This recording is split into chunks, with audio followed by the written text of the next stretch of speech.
ഞാൻ സുഖമില്ലാന്ന് അറിഞ്ഞിട്ട് എന്നെ ഹോസ്പിറ്റലിൽ ഐസിയുലാണെന്ന് പറഞ്ഞ് ഞാൻ ഞെട്ടിപ്പോയി.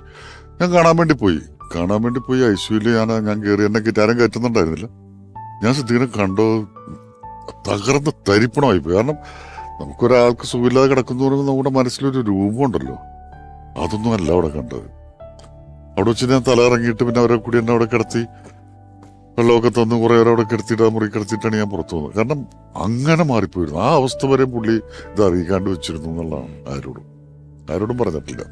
ഈ പറഞ്ഞ മാതിരി ലാലേട്ടൻ കാണുന്നത് സെക്കൻഡ് ഇതിലാണ്. ആദ്യം പുള്ളി കുറച്ച് ദിവസം വേറെ ഹോസ്പിറ്റലിൽ പുള്ളി അഡ്മിറ്റ് ആയിരുന്നു, ഒരു 10-15 ദിവസത്തോളം. പക്ഷെ അതൊന്നും ആരും അറിയുന്നില്ല. അതാരും പുള്ളി ആരടുത്തും അണ്ണൻ ആരോടും പറയണ്ടെന്ന് വളരെ സ്ട്രിക്റ്റ് ആയിട്ട് പറഞ്ഞതുകൊണ്ട് നമ്മൾ ആരോടും പറഞ്ഞില്ല. പറയണ്ടെന്ന് മാത്രമല്ല ആരും കാണണ്ട, ആരും വന്ന് ഈ അവസ്ഥയിൽ ഇങ്ങനെ ഹോസ്പിറ്റലിൽ അഡ്മിറ്റ് ആണെന്നുള്ള ആരും അറിയണ്ട, എന്നെ ആരും വന്ന് കാണണ്ട എന്നുള്ളൊരു ഇതുണ്ടായിരുന്നു, ആഗ്രഹമായിരുന്നു പുള്ളിക്ക്.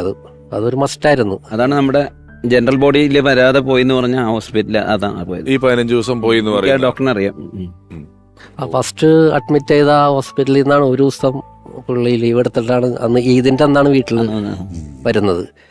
അന്ന് ഉച്ചക്ക് വന്നിട്ട് രാത്രിയാണ് വീണ്ടും ഹോസ്പിറ്റലിലേക്ക് പോവുകയാണ്. അപ്പൊ ഈദിനെല്ലാം ഞങ്ങളെല്ലാവരും ഒത്തുകൂടുന്ന ഒരു ഇതാണ്, സിദ്ദീഖയുടെ വീട്ടിലാണ് കൂടുന്നത്.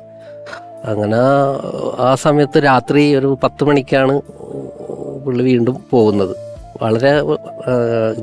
വളരെ ടയർഡായിട്ടാണ് പോകുന്നത്. ഒരു ദുശീലങ്ങളും ഇല്ലാത്ത ആളാണ്. അപ്പോ അതെടുത്ത് പറയണം, ഒന്നുമില്ല, സിഗരറ്റ് വലിയില്ല, മുറുക്കലില്ല. അപ്പൊ സാധാരണ ഈദ് കഴിഞ്ഞാല് ഞങ്ങളെല്ലാവരും പോകുന്നത് സിദ്ദീഖാണ് CO ചെയ്ത് എല്ലാവരും ഓക്കെ ഞങ്ങൾ ഓരോരുത്തർ പോകുമ്പോഴേ ഏതാണ്ട് ഒരു 10-11 മണി എല്ലാവരും അവിടെ നിന്ന് പോകും. അപ്പോൾ അന്ന് സംഭവിച്ചതല്ല, ഇക്കാണ് എല്ലാവരെയും ബൈ പറഞ്ഞു പോകുന്നത് ഹോസ്പിറ്റലിലേക്ക്. ആ പോക്കാണ് ഹോസ്പിറ്റലിലേക്ക് പോയിട്ട് പിന്നെ പുള്ളി വരുന്നത് ഇതായിട്ടാണ്.